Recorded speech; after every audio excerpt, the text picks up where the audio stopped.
dalam kapasitas kami UGM adalah memberikan informasi bahwa Joko Widodo itu tercatat dari awal sampai akhir melakukan tridharma perguruan tinggi di Universitas Gadjah Mada, dan kami memiliki bukti-bukti, surat-surat, dokumen-dokumen yang ada di Fakultas Kedokteran. Fakultas Kedokteran, maaf, jangan keliru.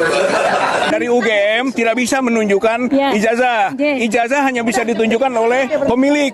Oleh karena itu kita datang ke pemilik, gitu kan. Tapi ternyata pemilik itu sendiri tidak menunjukkan, bahkan mengembalikan kepada proses pengadilan. Tidak ada kewajiban dari saya untuk menunjukkan itu kepada mereka, dan juga tidak ada kewenangan mereka untuk mengatur saya untuk menunjukkan ijazah asli yang saya miliki. Jadi sudah sangat jelas, kemarin di UGM juga sudah memberikan penjelasan yang gamblang dan jelas. Ketiga, saya mempertimbangkan, karena ini sudah menjadi fitnah di mana-mana, pencemaran nama baik, saya mempertimbangkan untuk melaporkan ini, membawa ini ke ranah hukum. Saya yakin sebagian besar anak bangsa sudah tambah muak dengan masalah ijazah palsu Jokowi. Simak pernyataan Jokowi yang dicatat oleh Tempo 16 April 2025. Presiden ke-7 Joko Widodo atau Jokowi menyebut isu ijazah palsu merupakan fitnah dan pencemaran nama baik. Ayah Wakil Presiden Gibran Rakabuming Raka itu siap melaporkan pihak-pihak yang telah melakukan fitnah dan mencemarkan nama baiknya itu ke jalur hukum. Jadi Jokowi yang sudah merusak kehidupan bernegara dan pemerintahan selama 10 tahun akan berani tampil gagah membawa ijazah asli yang katanya disimpan rapih di rumahnya. Saya nggak pernah percaya, kecuali setelah dibuktikan. Nah, Jokowi berhentilah berpikir ruwet budet. Belum tapi sudah tapi belum, asli tapi palsu, palsu tapi asli. Logika apa-apaan ini Mas Jokowi? Pasti datang hari H buat Anda Mas Jokowi. Tidak ada di dunia yang fana ini kebohongan, keculasan, dan kezaliman yang tidak terkuak memalukan. Ada framing-framing di media seakan-akan, tunjukkan aja lah Pak ijazahnya, tunjukkan aja pasti selesai kasusnya. Pertama kami sampaikan bahwa kalau sampai kita tunjukkan, ini merupakan presiden yang sangat-sangat buruk untuk menegakkan hukum di Republik ini. Indonesia kan negara hukum, semua ada prosedurnya. Kalau ingin melaksanakan, meminta hak, itu ada prosedurnya. Ada gugatan, ada pelaporan, dan lain-lain. Sehingga kalau memang ada pihak-pihak yang merasa mereka memiliki hak untuk itu, silahkan. Tapi kan presiden buruknya kenapa? Bayangkan aja Mbak, kalau nanti misalnya semua masyarakat luas, termasuk pejabat-pejabat negara, kepala daerah, menteri-menteri, itu semua bisa asal dimintakan aja oleh pihak-pihak yang tidak berkepentingan, mana ijazahnya? Ijazahnya palsu ya? Tolong perlihatkan ke saya. Apakah itu menjadi contoh hukum yang baik? Kan sangat tidak, gitu. Jadi ini pembelajaran hukum yang baik juga, jangan sampai ini bisa terjadi ke masyarakat lain. Bahwa semua orang bisa seenaknya dimintakan ijazah dan harus memperlihatkan seakan-akan itu merupakan beban pembuktiannya ada di tertuduhnya itu sendiri. Kan itu sangat tidak baik, itu pertama. Kedua, karena kasus ini juga sudah berjalan cukup lama, kami sudah 2 kali melakukan konferensi pers khusus untuk menerangkan ini. Dan kami sudah melihat sendiri ijazah Bapak Jokowi dengan mata kepala kami sendiri. Sudah juga dikonfirmasi oleh pihak UGM sebagai pihak yang menerbitkan, artinya pihak yang berwenang. Namun masih juga ada pihak-pihak yang mempertanyakan ini. Jadi kalau menurut pendapat kami, ini sudah bukan lagi mengenai ijazah Bapak. Ini bukan lagi mengenai ada niat betul untuk memverifikasi ijazah Bapak. Karena ini sudah dilakukan konfirmasi oleh pihak UGM. Apalagi? Jadi kami melihat pendapat kami ini sudah ada juga ya mungkin upaya-upaya beberapa kelompok masyarakat juga atau pribadi juga untuk mendiskreditkan, menyerang martabat Bapak Jokowi. Pemirsa, kita bertemu kembali di Indonesia Lawyers Club. Malam ini kita akan membahas polemik yang ternyata semakin lama semakin hangat. Saya pikir sebelumnya polemik ini akan redup. Ternyata semakin ramai justru. Dan polemik itu adalah polemik asli atau palsunya ijazah Jokowi, Presiden Republik Indonesia ke-7. Tapi persoalan yang akan saya bahas, apa jadinya kalau ternyata vonis hakim kemudian menyatakan bahwa ijazah itu terbukti palsu. Maksud saya apa jadinya? Karena Pak Jokowi sudah memerintah 2 periode di Republik ini. Apakah itu akan berakibat kepada putusan-putusan diambil selama jadi presiden? Atau itu di luar bagian itu? Artinya ya palsu-palsu aja. Putusan yang udah diambil tetap berlaku. Itu yang kita diskusikan malam ini. Dan sudah ada 6 narasumber, ditambah nanti pakai Zoom jadi 7. Kita juga sebenarnya mengundang dari pihak Universitas Gadjah Mada. Tapi sampai saat terakhir beliau yang di universitas tidak ada yang bersedia untuk hadir. Karena itu kita mulai dengan yang paling narasumber yang paling konsisten, ramai dan ngotot soal ini adalah Roy Suryo, pakar telematika. Saya persilakan Roy Suryo memulainya. Selamat malam Bang Karni, selamat malam juga semua narasumber dan pemirsa LC di mana saya berada. Malam hari ini memang rupanya ada hal yang menarik Bang Karni. Jadi kalau kemarin di sebelah itu baru disebut konon akan ada yang dilaporkan. Nah beberapa menit sebelum kita ngobrol ini rupanya sudah muncul breaking news. Breaking news. Breaking news yang menyebut bahwa 4 orang yang dilaporkan itu adalah RS, RSM, TT, dan RF.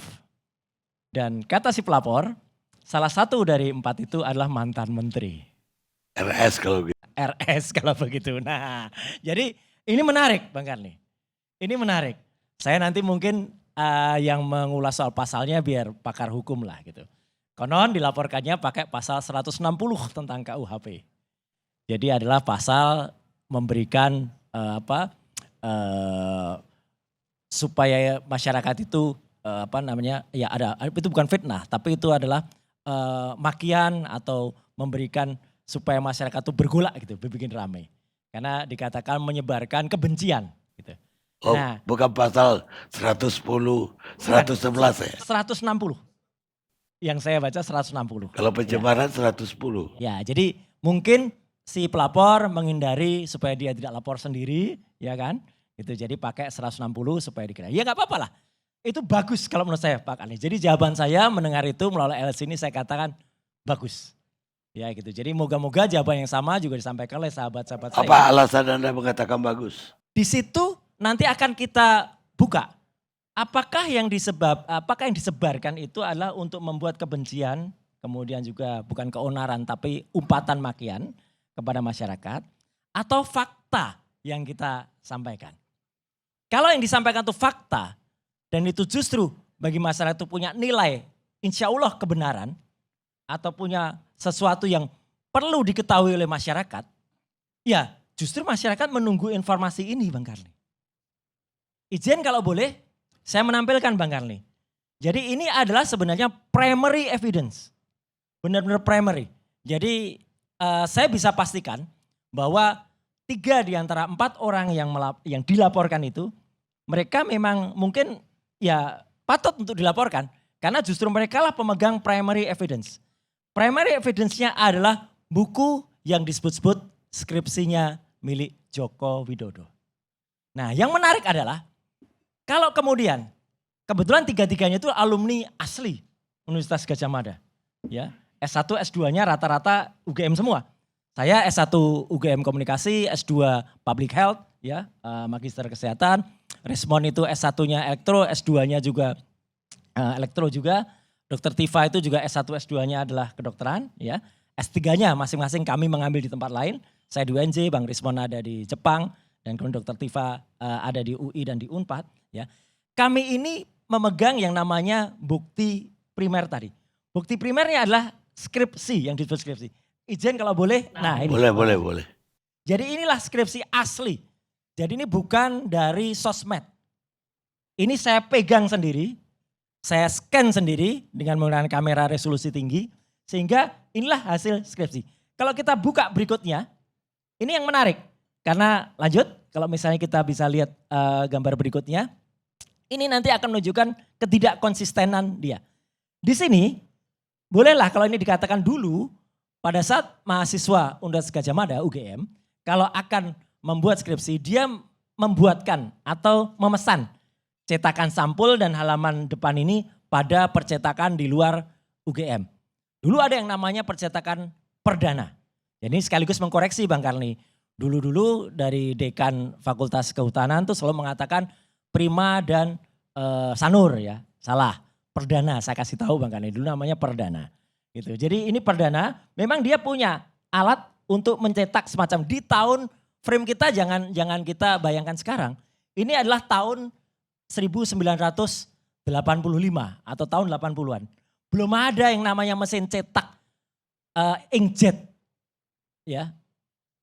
Laser juga belum ada waktu itu. Yang ada adalah mesin cetak milik percetakan.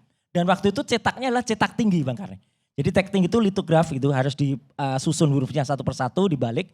Kemudian diputar serak-serak gitu. Kemudian muncul kayak gini. Jadi huruf-huruf yang disusun pun itu pun ditata satu persatu. Kadang-kadang hurufnya beda dengan huruf yang lain. Jadi jenis fontnya beda-beda. Berikutnya lanjut.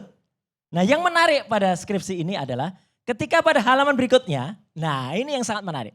Sepintas sama Bang Karni dengan tadi. Tapi ini kalau orang mengerti percetakan dan dia belajar kuliah yang namanya grafika publisitas. Dan saya anak komunikasi belajar. Ini sudah langsung bisa melihat ya bahwa lembaran ini dicetak dengan menggunakan teknologi yang jauh melampaui zamannya. Ini teknologi tahun 90-an. Karena ini adalah hasil mesin cetak inkjet. Inkjet itu keluar setelah laser jet.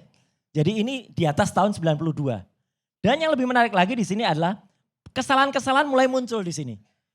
Nama Profesor Dr. Insinyur Ahmad Sumitro yang ada, bahkan dikoreksi oleh putrinya sendiri.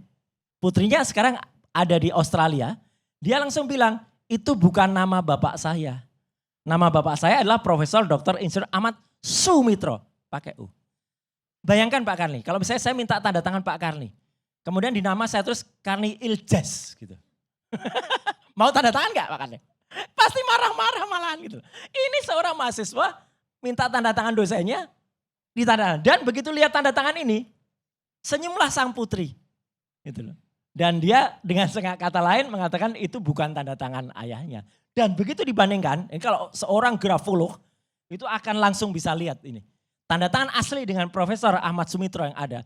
Beda, tekanannya, tarikannya lain. Ini tanda tangan kayak orang baru belajar buat tanda tangan. Ragu-ragu gitu loh. Gitu tanda tangannya. Demikian juga Profesor Sunardi Prawidohatmojo. Oke lah saya bukan seorang grafolog. Tapi saya hanya membandingkan kalau dua tanda tangan yang asli ini dibandingkan dengan yang asli ya dibandingkan dengan ini itu beda sekali. Menariknya tidak ada tanggal yang ada. Pak Karni kalau kita ngumpulin skripsi dan itu sebagai syarat utama untuk hasilnya ijazah. Kalau tidak ditanggali ya itu berarti belum sah. Harus ada tanggal. Oke lah boleh tanggalnya itu tulisan tangan itu malah asli kalau tanda tangan. Tapi kalau nggak ada tanggal, nggak ada bulan, nggak ada tahun, ini tahun berapa? Lanjut berikutnya, lucu sekali. Di sini tertulis Profesor Dr. Insinyur Ahmad Sumitro. Ya, kemudian ketika berikutnya ini ada lembaran yang dia mengucapkan terima kasih ya kepada beberapa nama, halaman persembahan. Lanjut, boleh dilanjutkan? Di sini masuklah halaman yang diketik. Nah ini ketikan manual, ketikan. Kalau saya sering nyebutnya mesin ketik tenaga uap Pak Kan. Uap manusia gitu ya. Jadi di sini tertulis Profesor tadinya di depannya Profesor. Di sini masih Doktor. Berubah. Iya, artinya ini duluan dan memang kertasnya lebih kuning kalau dibandingkan tadi. Ini nanti kalau diuji ya, pakai uji karbon langsung kena ini kertas tahun berapa, depan tadi kertas tahun berapa. Udah langsung match itu. Tapi di sini pun kelihatan Dr. Insinyur Ahmad Sumitro ini nggak pernah disebut oleh teman-teman. Di depannya Profesor. Saya di depan lebih saya yang tanda tangan. Saya Profesor di belakang saya turunkan lagi jadi dokter ini gimana. Dan yang paling menarik Pak Karni. Bukti rekamannya ada. Berkali-kali Jokowi itu mengatakan pembimbing saya adalah Pak Kaspujo. Ada 2 kali dia menyebut tahun 2017 dan tahun belum lama. disebut saya dibimbing Pak Kasmujo bolak-balik. Dulu Pak Kasmujo tuh galak sekali gitu. Nama satu pun nama Pak Kasmujo nggak ada di sini.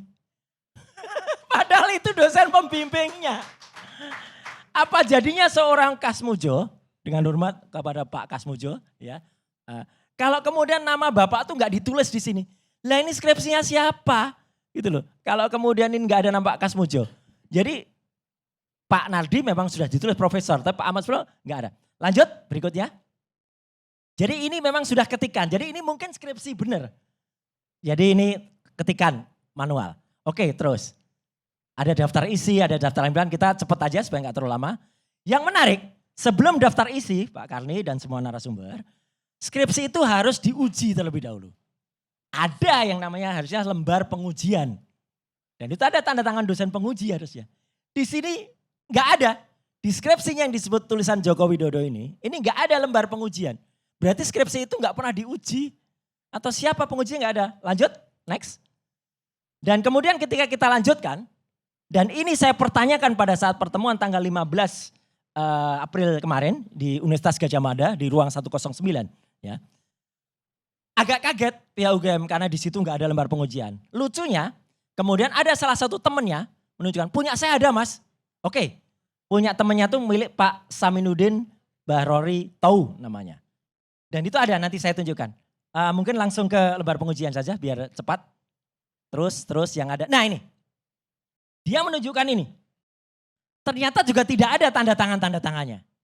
Alasannya kami yang kumpulkan itu aslinya ada kok mas gitu dia bilang gitu. Tapi yang dikumpulkan kan ini yang di Semangat Kampus yang ini. Menariknya lagi Bang Karni dan pemirsa ALC di mana saja berada. Ini yang juga sampaikan oleh Dr. Isman waktu itu pernah. Bahwa dipertahankan di depan Dewan Penguji tesis. Tesis itu adalah untuk S2. Bukan sarjana. Jadi kalau S1 harusnya skripsi, S2 itu tesis, S3 itu disertasi. Ya. Secara terpisah Bang Karni, saya pernah konfirmasikan seorang guru besar yang kebetulan guru besar itu sekarang nantinya akan berhadapan dengan saya ya karena beliau adalah lawyer dari Pak Jokowi ya gitu. Kemarin saya tanyakan, Prof jujur kalau S2 itu tesis itu S1 atau S2? S2 mas gitu. Ya udah. Jadi ini adalah lembar untuk pengujian S2. Kok bisa diberikan kepada kita untuk menunjukkan ini S1? Kesimpulannya dari skripsi ini Bang Karni. Jadi skripsi ini adalah primary evidence, bukti primer yang kami periksa. Dan kalau skripsinya kayak gini, dengan segala hormat Bang Karni, selaku mahasiswa UGM lulusan UGM S1 dan S2, dan saya menggunakan ini bukan apa-apa Bang Karni. Ini tuh pin aktivis mahasiswa yang disematkan langsung oleh rektor waktu itu Pak Kusnadi Haja Sumantri almarhum. Hanya beberapa orang yang dapat ini dan ini kami disematkan karena kami mengadakan acara di Jakarta. Ya. Itu berarti apa? Saya sangat terpukul kalau UGM meluluskan skripsi model kayak gini nih. Ya. Ini sangat-sangat mencemarkan nama baik UGM harusnya. Ya. Kok bisa UGM kualitasnya seperti ini Bang Karni? Kalau skripsinya seperti ini Bang Karni, maka kalau dia sampai muncul ijazah yang kemudian itu sekarang ribut, ya sangat dipertanyakan kualitas ijazahnya. Kok bisa dengan skripsi kayak gini muncul ijazah? Habis skripsi biasanya juga atau sebelumnya ini kadang-kadang ada perbedaan. Ada fakultas yang skripsi duluan baru KKN berikutnya atau ada KKN dulu baru skripsi. Dipertanyakan juga kuliah kerja nyatanya di mana? Dan kemarin ketika kami pertanyakan di depan dua profesor, wakil rektor 1 dan wakil rektor bidang kemahasiswaan, mereka kebingungan untuk menjawab itu di mana KKN-nya. Padahal kan jelas orang yang pernah kuliah, Bang Karni, pasti ingat KKN-nya di mana, bahkan nama dosen pembimbing pun tidak boleh lupa. Masa dosen pembimbing lupa? Satu lagi, jurusan saja tidak boleh lupa. Saya kuliah di Fakultas Ilmu Sosial dan Ilmu Politik S1-nya Bang Karni. Dengan bangganya saya bisa nyebut jurusan saya adalah jurusan komunikasi. Dulu namanya publisistik. Sekarang ada juga yang dulu namanya jurusan sosiatri, sekarang berubah menjadi nama lain. Tapi dia harus ingat, kalau nama jurusan yang disebutkan saja salah, namanya teknologi kayu katanya. Padahal jurusan teknologi kayu itu nggak pernah ada di Fakultas Kehutanan. Ini artinya mahasiswa apa gitu loh. Itu. Nah, jadi ini sekali lagi sehubungan dengan pasal 160 yang katanya dituduhkan. Apakah fakta-fakta ini fakta 99,9% asli kalau ini karena kita pegang.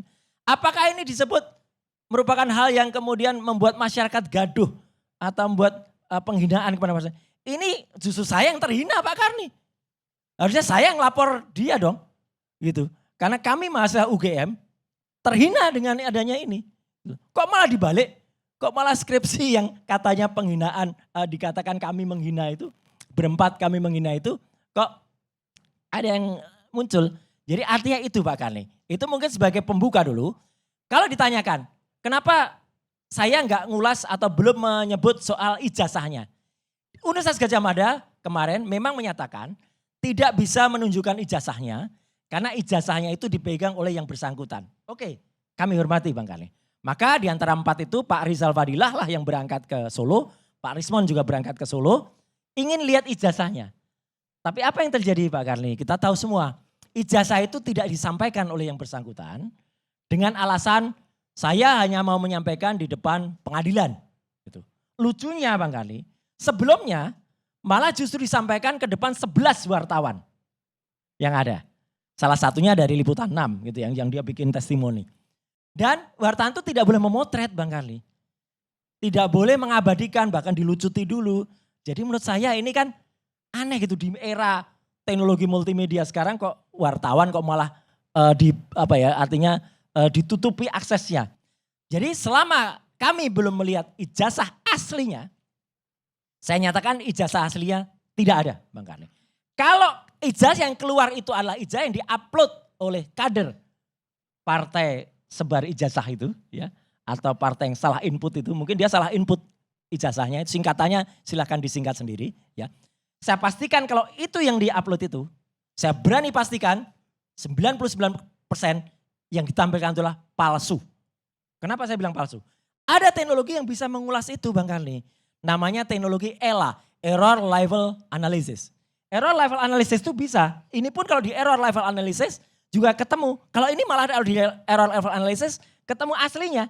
Jadi artinya ini asli, tanda tangannya asli, huruf-hurufnya ini asli gitu. Dari milik orang lain, ini milik tahu tadi bukan miliknya Jokowi. Ini malah asli. Tapi kalau ijazah itu ada keanehan pada bidang logo, pada pas foto, kemudian pada cap. Yang lebih menarik lagi Bang Karni, pas fotonya setelah kita teliti banget ya, itu ternyata tidak menempel atau tidak ditempel capnya. Jadi capnya itu di bawah pas fotonya. Jadi ini kayak orang kalau mau memalsu pas foto, ya, itu kemudian sudah ada capnya, pas fotonya ditempel di atasnya, kemudian dia cutter tipis banget supaya dan itulah yang terjadi. Dan itu diperiksa pakai komputer, clear banget. Saya menganalisanya gini, Bang Karni dan seluruh pemirsa ALC. Mungkin si perekayasa ini, siapapun dia, ya perekayasa ijazah, tidak menyangka bahwa di kelak kemudian hari, ya 7-8 tahun berikutnya, kalau itu misalnya dibuat tahun 2018 atau 2014 bahkan, tidak menyangka bahwa teknologi akan secanggih ini bisa membuat itu. Analoginya begini Bang Karni. Dulu pun orang tidak mengira bahwa namanya mumi Tutankhamun atau Osiris atau misalnya mumi-mumi yang lain itu bisa keluar wajahnya. Sekarang bisa Bang Karni.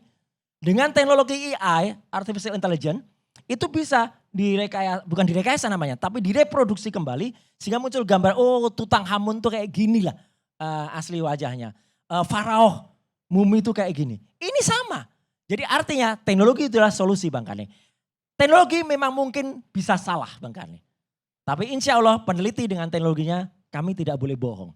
Jadi kalau kami menyatakan ini 99,9%, bahkan sahabat saya Rismon mengatakan 11.000 triliun palsu gitu ya. Dia mengatakan, ya memang palsu Bang Karni.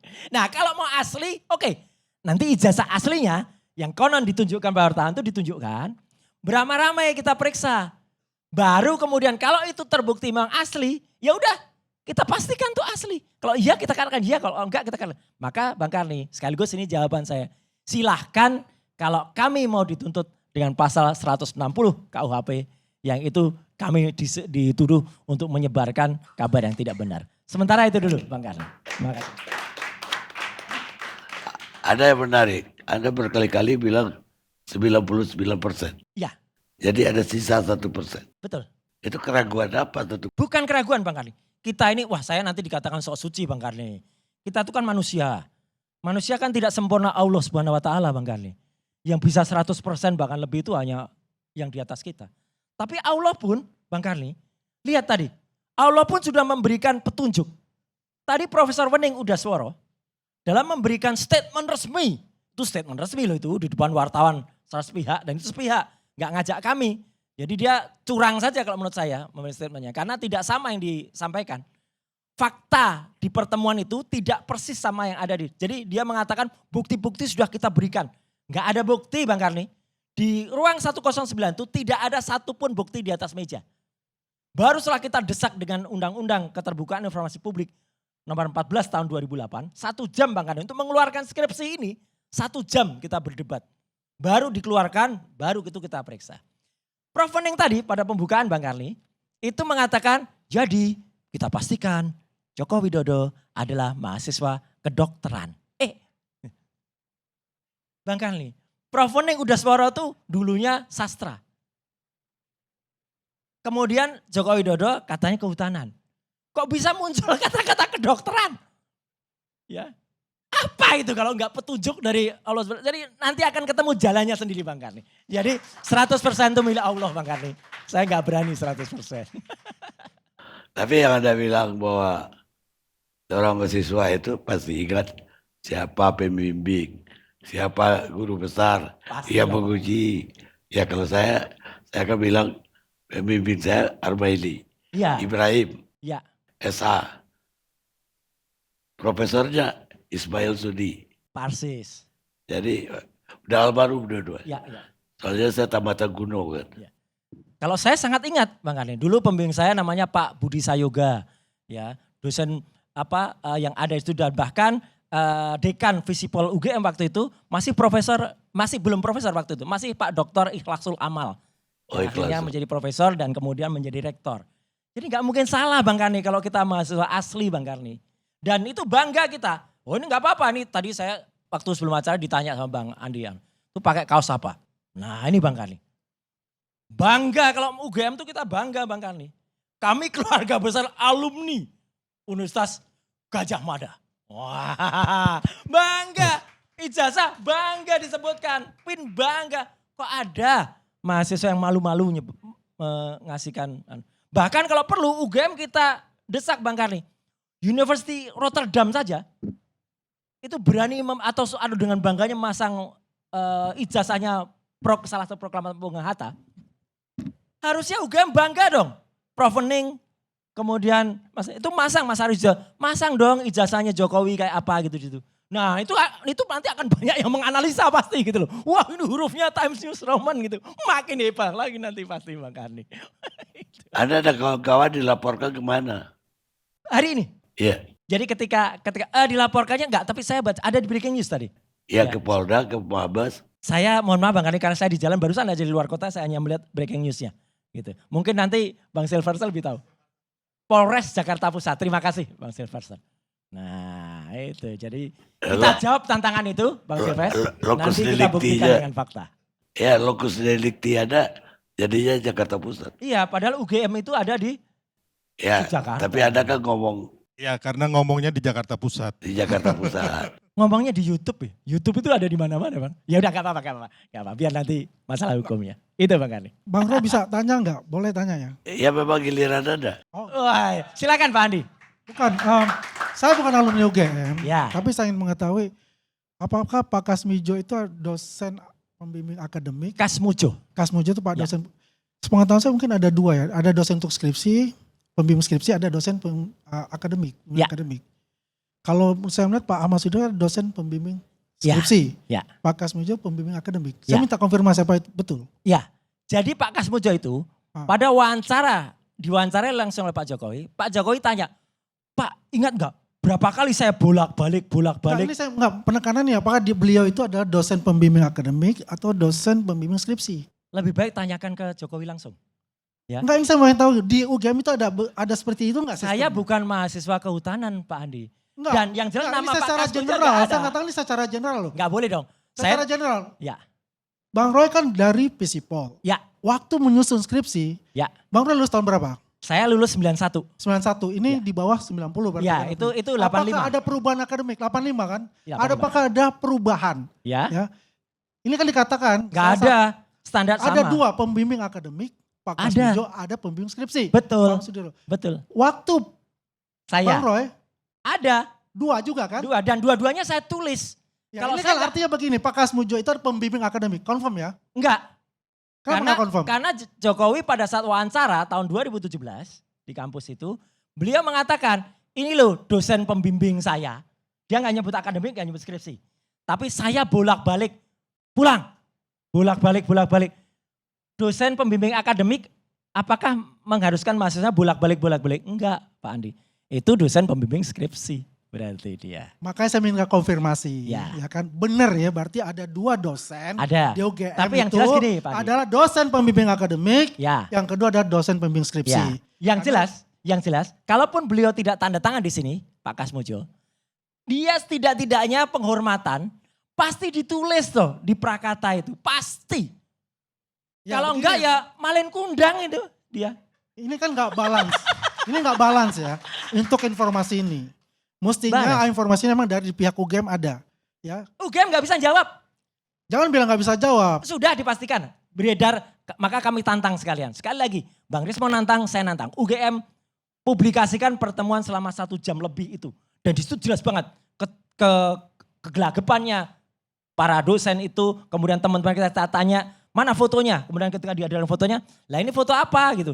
Terus malah dibalik, kesannya saya udah memeriksa. Belum, saya hanya melihat foto itu. Melihat itu nggak memeriksa lain. Jadi banyak dibolak-balik. Kalau rekaman 1 jam itu diputar, utuh, di YouTube kan, itu akan ketahuan, semua bisa lihat. Apa yang kami debatkan selama 1 jam bahkan dengan undang-undang keterbukaan informasi soal bukti-bukti itu. Itu Pak Andi. Ya, jadi begini Pak Bang Roy ya. Kalau ini memang kita tidak expertise untuk ini. Ya, Kita hanya melihat bagaimana prosedurnya itu. betul. Ya. Tapi yang jelas kalau Bang Roy mengatakan bahwasanya itu palsu, kita mengatakan asli. Karena kita berdasarkan satu institusi. Institusi yang memang luar biasa yang juga adalah Pak Andi, universitas dari Bang Roy. jangankan Bapak. Ya. Saya aja dari UGM aja mengatakan ini palsu, Anda bukan dari UGM kok bisa mengatakan asli. Dasarnya Begini apa? Bang Roy, Saya pegang dasar saya adalah primary evidence. dasar saya adalah inilah institusi besar.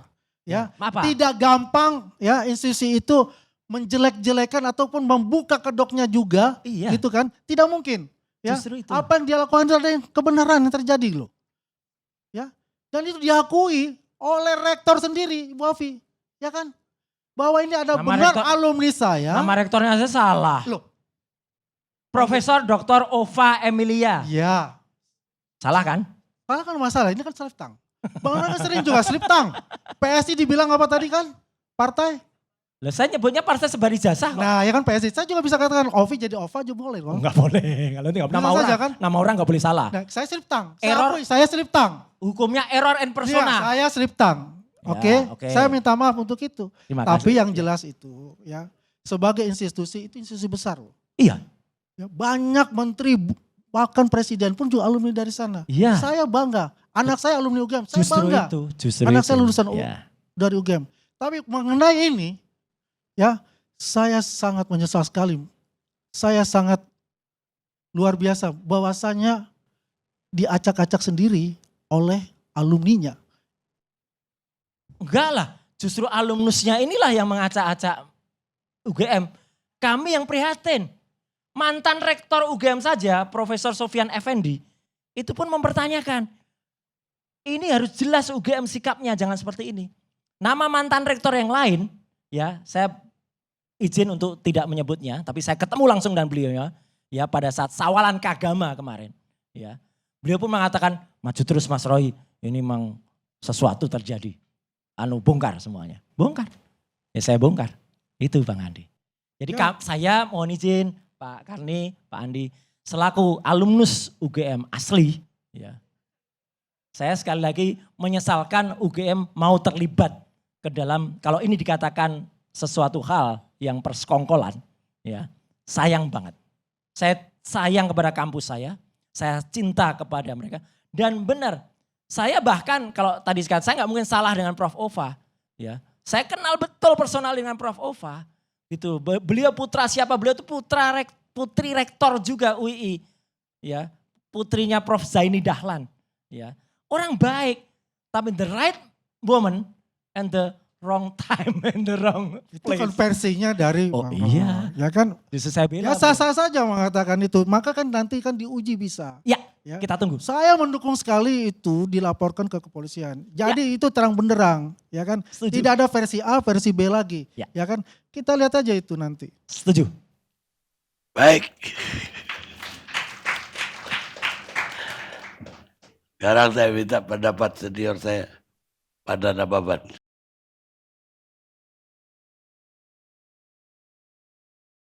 Saya 55 tahun jadi wartawan sama dengan Karni.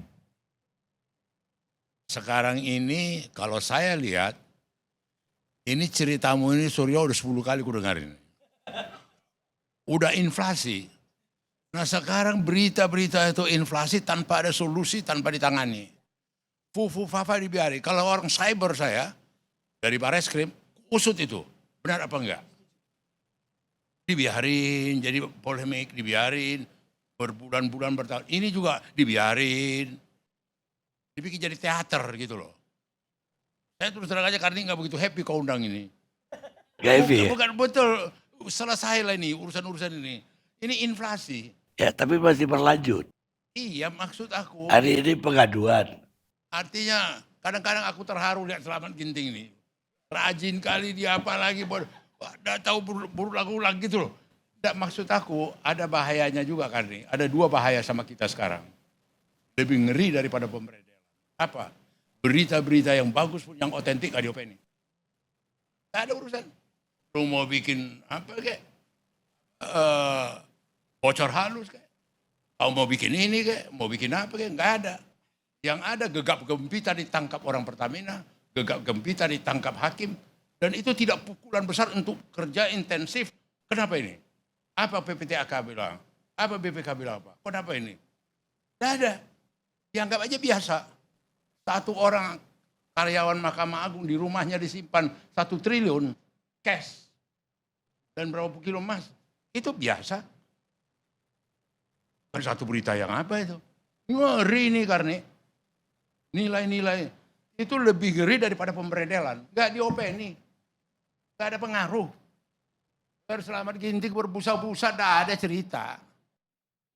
Roy kau apa kayak terharu aku lihat kau. 10 kali aku nonton kau. Terima kasih. Loh enggak, maksud aku, saya nggak tahu ya bagaimana tanggung jawab moral kita kali kepada rakyat, kepada masyarakat. Kita ikut juga menari di situ, kita ikut menggendangi, kita ikut mengapakan. Dan saya terus mengatakan inflasi. Lebih ngeri daripada pemerintah. Tidak dianggap. Tidak ada pengaruh. Untuk presiden nggak ada pengaruh. Untuk Polkam nggak ada pengaruh. Untuk apa nggak ada pengaruh. Sama dengan judi online. Itu hebat satu, nggak tahu. Oh ya udah. Jadi itu artinya situasi negara kita dengan apa komunikasi yang cara begini. Kalau boleh karena aku nasihati kau sebagai friendku, jangan kau ikut ambil andil sama aku gitu. Iya, ini terus terang kalau kita renungkan, aku terus terang lihat kau tadi ngomong itu terharu. Kenapa? Sabar kali kau udah berkali-kali, berpuluh kali. Sampai keluar kepala aku sama. Iya, karena kita menegakkan kebenaran, iya, Bang. Betul. Cuma maksud aku aparat yang punya kekuasaan untuk menyelesaikan itu sebenarnya ada. Ya. Ya dong, periksa, adukan, Barreskrim, proses ini, panggil yang punya ijazah. Selesai. Sudah dilaporkan Bang Panda, nggak ditindaklanjuti. Itu yang kita, menurut aku, karena itu yang kita harus prihatinkan. Nggak fufu-fafa, kurang tidak spektakulernya itu. Nggak ada. Sudah dilaporkan juga? Cyber apa nggak ada. Ditangani mereka, diapain, diusut, nggak ada. Karena kalau diusut Fufafa ketahuan Fufafa itu siapa Bang Panda? Bukan, enggak maksud aku, begitulah situasinya sekarang. Siap. Sehingga tidak ada nilai, tidak ada arti gitu loh. Itu aja aku mengganggu kau aja karena. Tapi dikit-dikit Bang Panda. Ini malah tantangan. Kalau Fufafa, insya Allah Bang Panda, kalau ini nanti terbongkar, Bu Fafa lebih ngeri dari ini. Ya, ijazah SMA-nya belum tentu ada, yang katanya S1-nya ada di Singapura itu jelas betul tuh udah ada buktinya sekarang udah. Yang katanya S2-nya di UTS, University Technology of Sydney, itu ternyata hanya program matrikulasi. Itu aja dulu. Nanti ijazah SD, SMP, SMA dipersoalkan juga. Loh lah ya, tidak TK-nya di mana gitu Mas. Perlu hasil USG dalam kandungan dipersoalkan diperiksa juga. juga itu. Diperiksa juga. Pemirsa, Anda bisa membohongi satu orang pada waktu. Dan Anda juga bisa membohongi banyak orang satu waktu. Tapi Anda tidak bisa membohongi semua orang sepanjang waktu. Abraham Lincoln, negarawan Amerika. Kita rehat sejenak.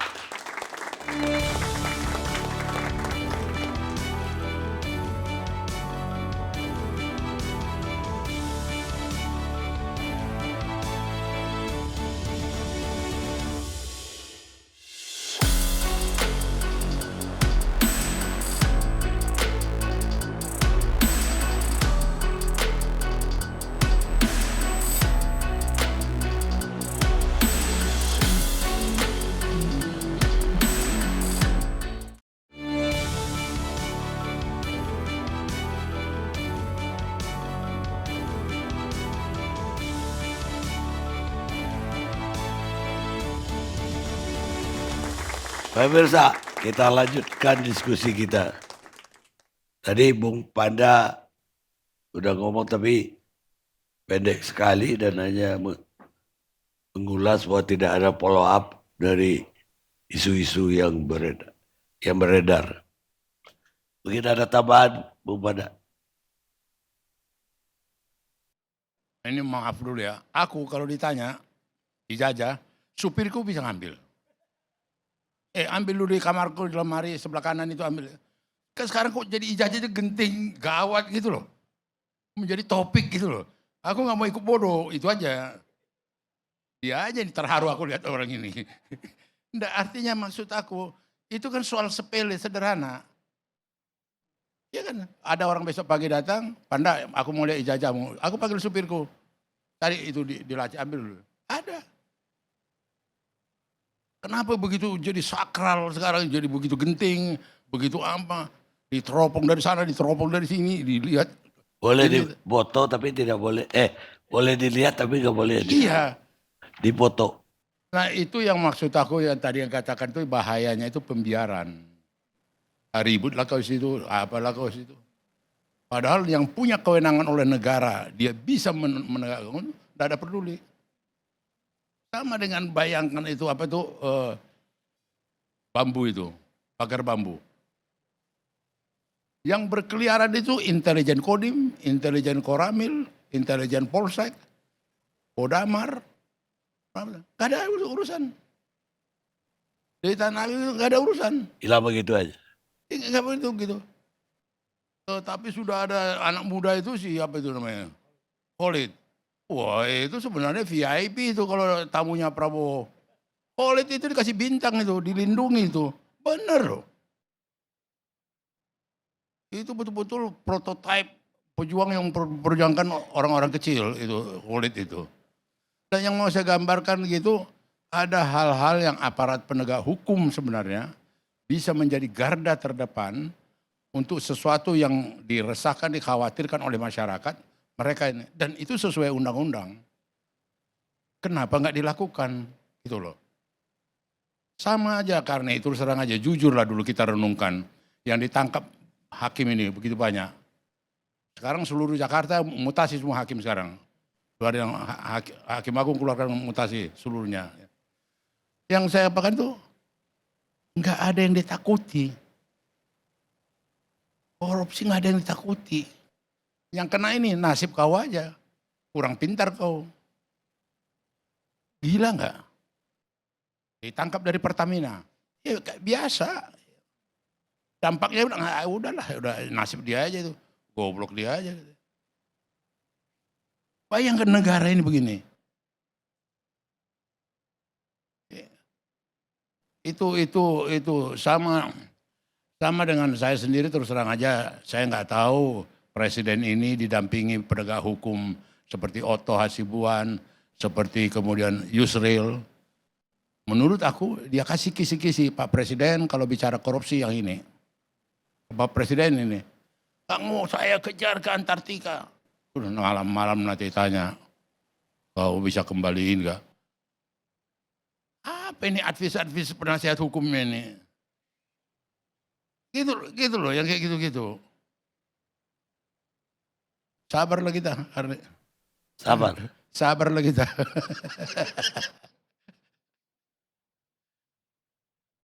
Baik Pak, saya kira kita udah sabar 10 tahun Pak.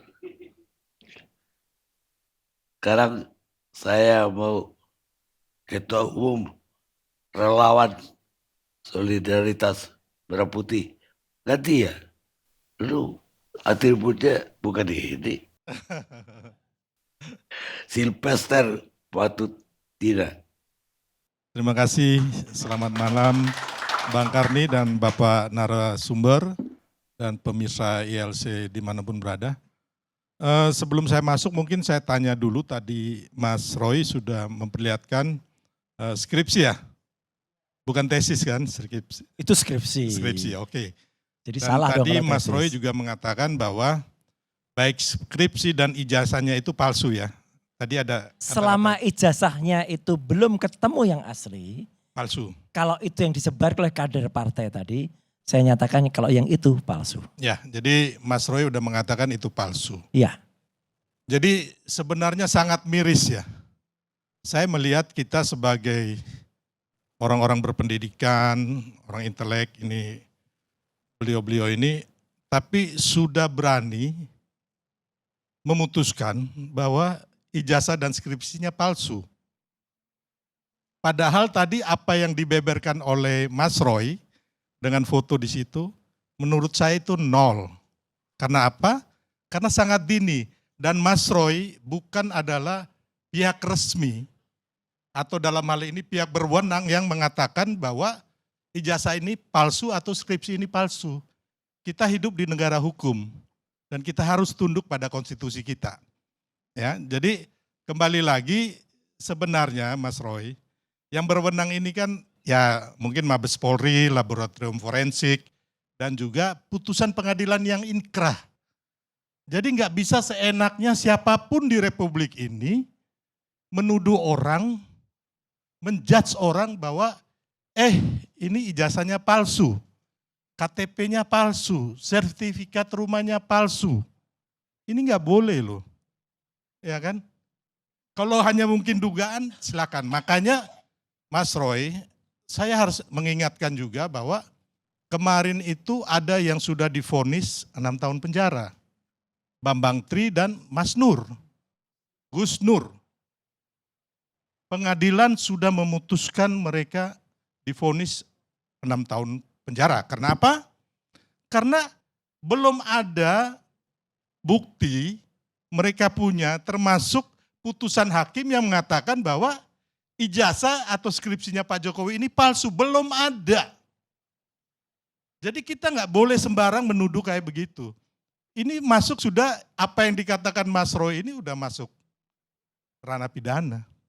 Jadi nanti silakan, saya omong hari ini nanti Mas Roy buktikan sendiri nanti. Ya, itu tadi, makanya saya juga bilang sebenarnya kegaduhan atau apa ya, masalah ini menurut saya sangat remeh-temeh. Ya, yang dibangun itu hanya narasi dan asumsi. Belum ada pembuktian otentik verbal resmi. Ya, termasuk yang bilang tadi, kita nggak perlu bicara ini font New Roman, terus ini tesis, ini skripsi kok tulisannya tesis, terus foto-foto, ini terlalu dini. Ya, kita bukan siapa-siapa gitu loh. Harus resmi daripada lembaga resmi yang memutuskan itu, Mas Roy. Makanya saya ingatkan kembali, kenapa Gus Nur sama siapa namanya, Bambang Tri itu masuk. Gus Nur itu dua kali loh. Yang pertama, Bambang Tri. Ketika Bambang Tri membuat buku Jakarta Undercover. Jokowi undercover. Jokowi Undercover. Dan ini adalah bukti. Bukti yang akhirnya memenjarakan dia. Karena otomatis sudah pasti diperiksa dan dinyatakan pengadilan dia bersalah. Karena apa? Buku yang dia susun ini hanya berdasarkan pasal-pasal yang ada di media, termasuk ini Mas Roy. Ya, jadi Mas Roy mau bilang ini dari siapapun, Mas Roy bilang ini asli, harus ada pembuktian secara hukum. Makanya saya berpikir bahwa ini hanya remeh-temeh, membuat kegaduhan, hanya mengadu domba kita sebagai anak bangsa. Padahal kita tahu saat ini Pak Prabowo, Mas Gibran, benar-benar ingin memberantas korupsi. Terus tantangan ke depan kita, bangsa kita ini sangat sulit melihat geopolitik dan geoekonomi dunia yang serba tidak pasti. Harusnya saya sepakat dengan Bang Panda bahwa tadi masalah korupsi, ayo kita kejar. Kalau ini remeh-temeh gitu loh. Iya kan? Jadi nggak ada, kalau Taroto benar, apa hasilnya? Kalaupun salah apa? Penting ini nanti. Jadi lebih baik kita benar-benar sebagai anak bangsa, ayo kasus korupsi apa nih? Ya kan? Atau masalah perekonomian apa? Ini banyak hal-hal yang saya bilang tadi, informasi publik kita ini hanya dipenuhi menurut saya ya Mas Roy ya. Saat ini boleh dikategorikan adalah hoax. Karena belum ada putusan resmi. Apalagi putusan pengadilan yang inkrah. Yang menyatakan bahwa baik skripsi dan juga ijazah Pak Jokowi ini palsu. Dan yang kedua, saya mau mengatakan bahwa memang tidak boleh di Republik ini kita mendesak seseorang mana ijazahnya ditunjuk. Nggak bisa, nggak ada undang-undang manapun yang mengharuskan kita menunjukkan ijazah kita. Ya, sertifikat kita, termasuk ataupun KTP kita, ataupun SIM kita. Kecuali kayak SIM, kalau memang ada razia, ada plang, ada surat tugas, boleh. Atau kita naik motor, ya kan? Kita nggak pakai spion, kita diberhentikan mana SIM-nya, itu bisa. Ya, jadi kembali lagi ini hal-hal pribadi, termasuk di Undang-Undang Keterbukaan Informasi Publik itu nggak boleh. Pengecualiannya adalah masalah pribadi pendidikannya Pak Jokowi. Jadi memang benar apa yang Pak Jokowi lakukan ini adalah pendidikan buat kita semua. Pendidikan buat anak cucu kita gitu loh. Bahwa memang tidak boleh. Nggak boleh seenaknya kita diminta apapun kita kasih ini. Oh nggak bisa. Jadi kembali lagi Mas Roy, saya mengatakan ya kan ini sangat berbahaya. Buat anak cucu kita, buat bangsa kita. Karena ini terbilang hoax loh. Belum hoax ini. Anda asumsi Anda pribadi. Ya, walaupun asli pembuktiannya dari mana? Ya, Bang, gini Bang, saya ini kan kami sering membela masyarakat ya kan masalah tanah. Nah, itu biasanya kan ada sertifikat umpamanya double atau ada sertifikat ada girig dia punya sertifikat.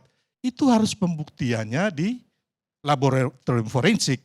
Dan kita juga bisa mengambil di balai harta peninggalan negara. Sama seperti yang kayak begini. Tapi pembuktiannya tetap harus institusi resmi. Jadi apa yang dikatakan Bang Roy dan kawan-kawan ini nol. Itu saya harus mengatakan kepada bangsa kita. Karena ini sama sangat tidak benar. Ya. Jadi kalau saya sebagai anak bangsa, sebagai anak merah putih, ayo sama-sama kita bergandengan tangan, kita berantas ini korupsi. Kita berantas itu narkoba. Terus bagaimana kita memberikan masukan kepada Prabowo Gibran, supaya bagaimana nih ekonomi kita ketika Trump menaikkan tarif dan sebagainya. Jadi jangan sampai makan kita hanya mengadu domba, mohon maaf ini ya, terus memberikan hal-hal yang menurut saya sangat amat remeh-temeh. Ya, mungkin Bang Karni itu aja dulu. Terima kasih. Sedikit Bang Karni. Yang Mas Silverso sampaikan ini ada beberapa yang harus di-clearkan ya. Bambang Tri dan Gus Nur memang kemudian divonis. Vonis pertama adalah dia menyebarkan kabar bohong. Ya. Sudah dianulir oleh Mahkamah Agung dengan pengadilan level 2, kemudian di kasasi dianulir. Dan yang kena adalah sekarang hanya menyebarkan kegaduhan, pasal karet itu. Jadi artinya itu yang kena. Jadi dia pun tidak terbukti menyebarkan kabar bohong. Apalagi pasal 160 yang nanti akan disampaikan itu menghasut masyarakat. Itu kan bunyinya kan itu, intinya kan menghasut. Kemudian yang kedua adalah, oke lah, perbedaan sangat krusial antara Bambang Tri dan juga Gus Nur. Betul tadi katakan itu pasal-pasal yang di media sosial. Yang saya, Pak Resmond, Dr. Resmond, kemudian Dr. Tifa pegang, ini adalah sekali lagi primary evidence. Bukti primer yang kami dapatkan dari UGM. Mohon maaf, kenapa Mas Roy tidak melaporkan itu gitu loh? Biar ini terang-benderang. Gimana dilaporkan? Sudah, oleh TPUA. Ya. Temuan ini sudah dilaporkan dan itu menjadi bukti ke-14, bukti ke-15 yang dilaporkan ke Bareskrim Polri. Baru berjalan kan? Iya. Belum ada proses apapun kan? Loh, iya, kan artinya proses temuan. pengadilan juga belum diteliti keautentikannya secara forensik belum kan? Justru itu kita desak Bareskrim untuk kemudian meneliti ini karena ini ada beberapa dugaan kepalsuan kan gitu. Jadi saya selalu mengatakan bahwa ini kalau dikatakan ini asli, saya keberatan kan. Ya asli. tadi kan abang nggak mengatakan dugaan, tapi palsu. bahwa ini palsu. Iya, abang palsu. harus fair, jantan. Kalau palsu abang, Mas Roy katakan palsu. Palsu. Gitu loh. Palsu kan? Ya palsu, udah. Dan konsisten. Saya mengatakan palsu. Jadi ijazah dan skripsinya palsu ya? Ijazahnya kalau yang disebar kader itu di sosial media, itu palsu. Tapi kalau ijazah yang nanti misalnya, Pak Jokowi tiba-tiba mengeluarkan ijazahnya kayak gini loh. Nah kemudian itu misalnya diperiksa, oke lah Pak Sylvester kemudian juga Bang Kalni. Ada ahli lain yang menguji, silahkan dengan senang hati kita. Ya kan, selain Pak Resmond, selain misalnya ada lagi misalnya pakar IT atau pakar forensik lainnya. Kita uji bersama-sama. Ternyata itu asli misalnya asli. Kita pastikan kalau itu asli dengan software yang sama, kita fair aja. Dengan software yang sama, yang kemarin kader itu sebarkan itu sama nggak dengan yang ini? Makanya kalau ternyata beda, berarti Mas kader Roy, itu menyebarkan makanya hoax. saya bilang ini nol, Enggak nol. kosong. Dengar dulu. Sama sekali tidak Dengar dulu. nol. Anda itu tidak memegang bukti otentik yang asli. Ini asli. Baik ijazah. Lah kan itu hanya foto aja yang Anda punya. Saya Kopian pegang aja. benernya. Gini, Mas Saya Roy. pegang benernya. Mas Roy ya. Iya. Kebanyakan yang diteliti itu biasanya yang asli. Iya. Ya. Itulah. Ya, jadi saya bilang itu yang asli. Ini yang Anda punya ini adalah fotokopi. Loh kok bisa fotokopi? Gitu ya Anda kan foto doang itu fotokopi. Maksud saya aslinya Anda harus bawa untuk ke laboratorium. Dan yang asli ini yang akan nanti disidangkan di pengadilan. Gitu. Yang motret ini saya. Iya makanya saya bilang tadi Ya. ini kan harus diteliti. Yang asli itu dibawa. Oke.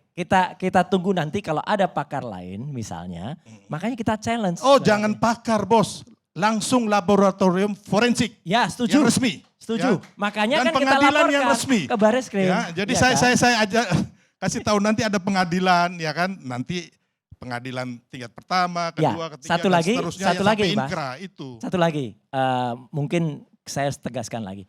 Kalau itu skripsi seperti ini, kalau itu sampai ke bahkan ijazah sekalipun, yang itu tidak menyangkut kualitas nilai dari seseorang, kalau itu KHS, kartu hasil studi, itu termasuk yang dikecualikan. Pak. Rekam medik seseorang, hasil MRI, itu termasuk yang dikecualikan. Itu ada di pasal 17 yang dikecualikan di Undang-Undang keterbukaan informasi. Kan publik. kemarin saya udah ngomong ke 14 tahun sampean 2008. Iya. waktu di tempat lain, tapi sampean ngeyel bahwa itu enggak. ya Tidak, kan? tidak, Jadi tidak hari ngeyel. ini Anda membenarkan saya. Tidak, saya nggak membenarkan. Justru skripsi dan ijazah kalaupun nanti ada, itu tidak termasuk yang dikecualikan. Itu dibuka. Itu harus dibuka. Itu clear, loud and clear. Iya kan yang minta harus pengadilan. Enggak, justru keterbukaan informasi publik itu yang minta boleh masyarakat. Jadi gini Mas, kalau keterbukaan publik itu harus ada gugatan ke Komisi informasi pusat. Itu. Kita lakukan itu, juga. Jadi itu Mas, kita juga sama-sama tahu lah yang kayak begitu ya. Ya minimal saya ngawal itu Kan lebih sekarang dari 10 ini kan tahun belum Mas Roy mereka kan belum melakukan gugatan apapun gitu loh. Jadi saya bilang tadi ini dini sekali. kita akhirnya jadinya kita ini membohongi rakyat kita gitu loh. Satu lagi supaya nggak terlalu lama. Kalau dikatakan buat apa? Penting. Jangan-jangan buah itu jatuh tidak jauh dari pohonnya Bang Karni. Kalau oke ada yang mengatakan Pak Jokowi kan sudah lengser. Iyalah Pak Jokowinya udah lengser. Tapi siapa tahu modus yang sama dilakukan oleh orang yang belum lengser sekarang. Jadi gini Mas Roy. Mungkin harus lengser. Gini, gara-gara kalau Anda modusnya sama. ya Anda itu pegang bukti ya kan yang asli. Saya tanya, sebenarnya juga harusnya Anda tuh udah pegang bahwa siapa yang memalsukan ijazah ini. Setuju. Ini belum ada sama sekali loh. Kita ini sudah menghancurkan karakter orang. Kita udah menzolimi orang ya. Intinya bahwa Pak Jokowi tidak melakukan korupsi, benar-benar dia kemarin kerja siang malam. Tapi dengan seenaknya orang-orang macam Anda ini menghancurkan karakter orang. Di mana hati nurani Anda?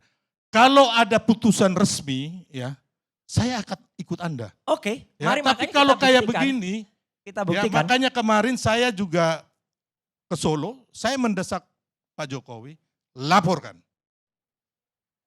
Gitu. Bagus. Iya, Iya. dan saya bagus. pastikan itu bahwa pasti ada kejadian yang hari ini Mas Roy ingat.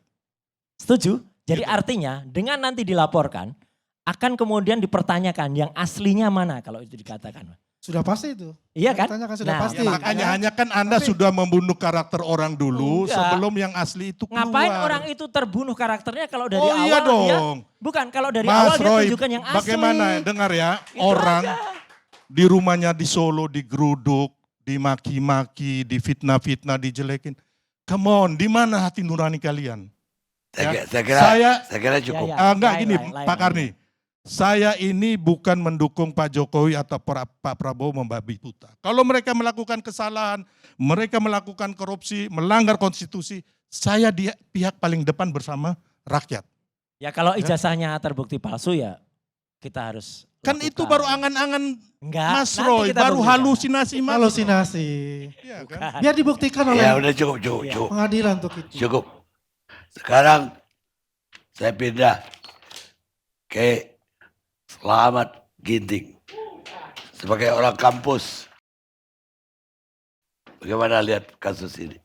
Ya baik Bang Karni, tentu orang dengan background ilmu politik saya akan membahas dari situasi sejarah politik dunia.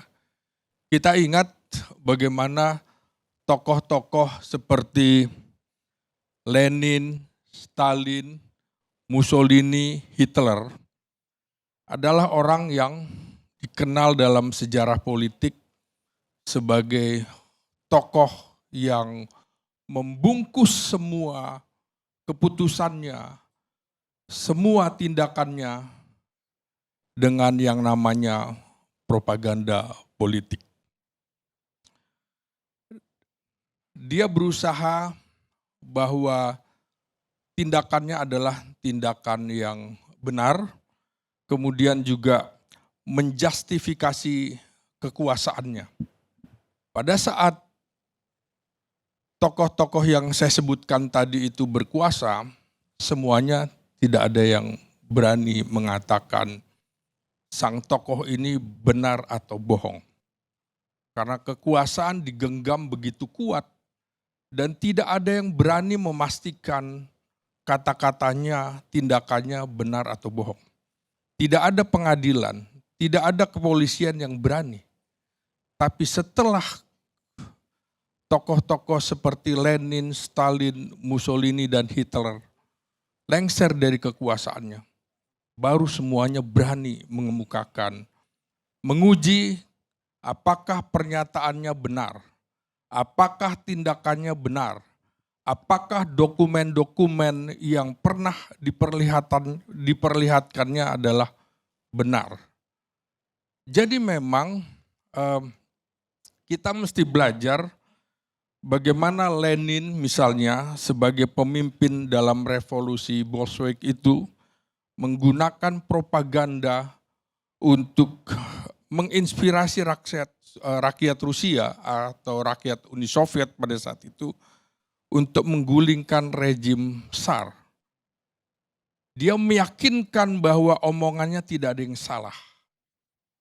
Begitu juga Stalin, penerus Lenin, itu juga selalu menggunakan propaganda secara luas untuk membenarkan kebijakan pembersihan besar-besaran dan juga maksa tindakan-tindakan di luar hukum. Tidak ada yang berani menentang atau mengkritik Lenin, Stalin pada saat itu. Juga Mussolini di Italia. Kita tahu menggunakan propaganda untuk membangun citra. Jadi pencitraan itu bagian dari propaganda. Benar atau salahnya itu nanti akan diuji pada saat sang penguasa sudah tidak berkuasa, lengser. Karena itu menurut saya siapapun yang berkuasa, orang tidak akan berani mengutak-utik. Sama seperti Bang Panda bilang tadi, ini persoalan-persoalan sudah lama. Harusnya bisa diteliti oleh kepolisian. Saya cuma mengingatkan saja, peristiwa 1965, dokumen Gishrik. Gishrik ini adalah nama duta besar Inggris yang kemudian aneh, Biro Pusat Intelijen kita, Brigadir Jenderal Polisi Sutarto, tidak melakukan uji forensik apakah dokumen ini betul atau tidak. Dan ternyata belakangan itu adalah dokumen palsu yang dilakukan oleh Mayor Intelijen Bulgaria. Dan ini memecah belah kita, diadu domba kita. Karena itu di dalam kasus misalnya dugaan ijazah palsu Presiden Jokowi, tentu dua belah pihak merasa dua-duanya yakin. Nah inilah yang disebut perang psikologi. Si A mengatakan ini benar, si B mengatakan itu tidak benar. Nah bagaimana membuktikannya? Menarik menurut saya ketika Presiden Prabowo pada tanggal 8 April, artinya pekan pertama April, itu dalam sebuah seminar ekonomi, dia mengatakan begini, saya membaca betul bagaimana Menteri Propaganda era Nazi, itu Joseph Goebbels, itu terus mengatakan begini, sesuatu kebohongan jika terus-menerus diulang-ulangi dan dipaksa tidak ada lagi yang bisa membantahnya, maka kebohongan itu nantinya dianggap sebuah kebenaran. Nah sama dalam kasus ini, pihak A juga selalu mengatakan ini benar ijazahnya, tidak ada yang palsu. Sementara pihak B mengatakan ijazahnya ini palsu, tidak ada yang asli. Nah ini memang menurut saya perlu waktu dan kalau saya simak apa makna pernyataan dari Presiden Prabowo pada tanggal 8 April itu di saat kasus ijazah ini mulai mengangkat ke permukaan. Siapa yang sesungguhnya disindir oleh Presiden Prabowo? Siapa yang melakukan propaganda? Apakah si pemiliknya? Apakah pihak perguruan tingginya? Atau pihak-pihak lain? Kita tidak tahu dan sampai sekarang Presiden Prabowo tidak pernah mengatakan stop kasus ini. Tapi juga tidak pernah mengatakan terus kasus ini. Padahal dia punya kuasa sebagai pemimpin atau kepala negara, dia bisa perintahkan itu. Perintahkan Kapolri untuk uji forensik. Tapi tentu publik juga akan melihat ini adalah masa transisi pemerintahan antara presiden yang berkuasa 10 tahun dan kemudian digantikan oleh Prabowo. Jadi ini memang masa transisi menurut saya, sehingga mungkin Bang Pandana Baban juga agak frustrasi.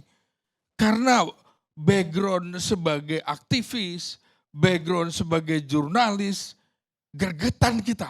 Gitu kan. Bang Panda sebagai orang yang tidak ada persoalan dengan ijazah, saya juga begitu. Sebagai orang kampus saya tahu betul Bang Karni, siapa pembimbing akademik saya, siapa pembimbing skripsi saya, dan itu keduanya sudah jadi guru besar semua profesor. Dan sampai sekarang saya masih berkomunikasi dengan mereka. Ijazah itu, jangankan ijazah, ketika KTP seseorang itu hilang, orang tidak akan tenang. Maka segera melaporkan ke kepolisian untuk mencari apa? Mencari pengganti dari kepolisian lalu ke kecamatan untuk mendapatkan KTP baru. Maka aneh kalau sebuah ijazah ini menjadi problem. Dalam kasus JR Saragih di Simalungun, itu tidak ada masalah pada saat dia menjadi ijazah itu digunakan untuk kontestasi pilkada bupati. Tapi ketika maju dalam pilkada gubernur, ternyata terungkap ijazahnya palsu. Nah, karena pada saat itu untuk membuktikan barangkali juga publik takut. Karena harus melaporkan ke kepolisian kabupaten di mana dia menjadi kepala daerahnya. Karena itu menurut saya ini sebuah proses yang mungkin kita harus sabar dan nanti akan bisa membuktikan siapa sesungguhnya yang benar dalam kasus ini. Nah, dalam dunia politik tentu saja pencitraan dan propaganda seringkali menjadi alat yang digunakan untuk membangun dan menghancurkan reputasi seseorang. Seseorang yang mengadukan bisa dihancurkan juga reputasinya. Seperti dalam kasus Bambang Trimulyono atau Gus Nur. Kita tidak tahu yang bersangkutan menuntut, tapi yang dituduhkan tidak ditampilkan dalam sebuah pengadilan. Karena itu saya bilang, 3 hal yang tidak bisa dilawan adalah penguasa, orang jatuh cinta, dan orang gila. Itu tidak bisa kita kritik. Karena itu, dalam kasus ijazah ini, memang kita mesti sabar dulu. Boleh saja kedua belah pihak merasa paling benar. Apakah kemudian persoalan dibawa ke pengadilan itu adalah jalan terakhir? Belum tentu juga. Sebenarnya mudah juga dalam kasus ini untuk membuktikannya. Tapi nampaknya kita harus menunggu proses. Jadi waktu yang akan menjawabnya. Nah, persoalannya adalah seperti pernyataan Joseph Goebbels itu, taktik yang sederhana namun efektif, itulah propaganda. Dan pengulangan narasi membuat betapapun absurd dan tidak masuk akalnya, orang akan mempercayai kebohongan itu kalau terus-terusan diulang-ulang. Presiden Prabowo seperti saya kemukakan tadi, bagi saya misteri mengapa beliau mengemukakan itu pada tanggal 8 April. Kita harus tanyakan juga sebenarnya, apa maksud Pak Prabowo tiba-tiba di momen seminar ekonomi tiba-tiba bicara masalah propaganda. Awalnya memang Presiden Prabowo yang saya catat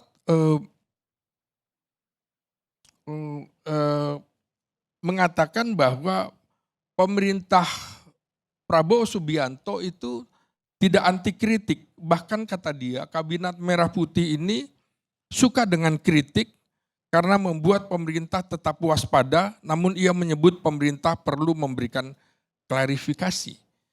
Artinya apa?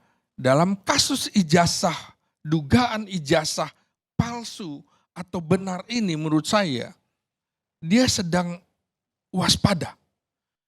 dia sedang membaca dan dia juga otaknya coba mengklarifikasi. Benar atau tidak kasus ini. Kemudian juga Prabowo berkali-kali juga mengatakan bahwa kalau matahari disebut terbit dari barat berkali-kali dan itu disuarakan terus-menerus, publik juga akan percaya. Ini mengatakan betapa bahwa orang menjadi sinting karena percaya dengan propaganda tersebut. Jadi kalau kita kemudian langsung percaya kepada orang yang membela Jokowi, aneh.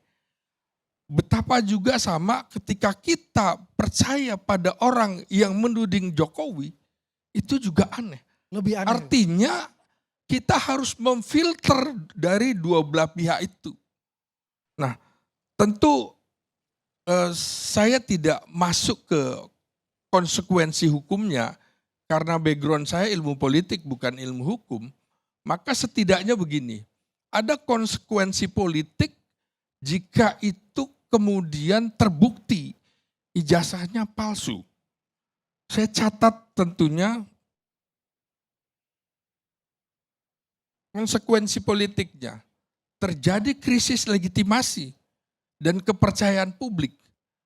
Terhadap siapa? Terhadap pengguna ijazah palsu.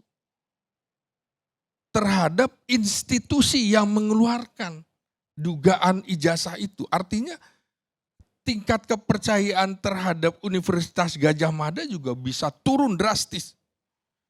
Karena itu akan memicu keraguan-raguan terhadap kebijakan dan segala peraturan yang pernah diambil oleh si pemegang ijazah itu. Kemudian tentu saja akan ada desakan politik, terutama ke parlemen, ke DPR, untuk kemudian mendorong investigasi DPR. Ini secara politik, karena DPR adalah lembaga politik.